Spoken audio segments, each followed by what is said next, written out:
100টা পুলিশের মধ্যে 80টা পুলিশ হচ্ছে আওয়ামী লীগের আমলে নিয়োগপ্রাপ্ত।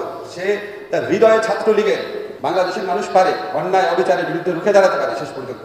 আমরা সবাই আশা ছেড়ে দিয়েছিলাম, কিন্তু আসলে আমরা আশা ছাড়ি নাই। যখন সুযোগ এসছে সবাই মাঠে নেমে এসেছে। তো আমার একটা জিনিস মনে হয় যে এরকম আমাদের অনেক বড় বড় স্বপ্ন জন্ম নেয় এত বড় আত্মত্যাগের পর।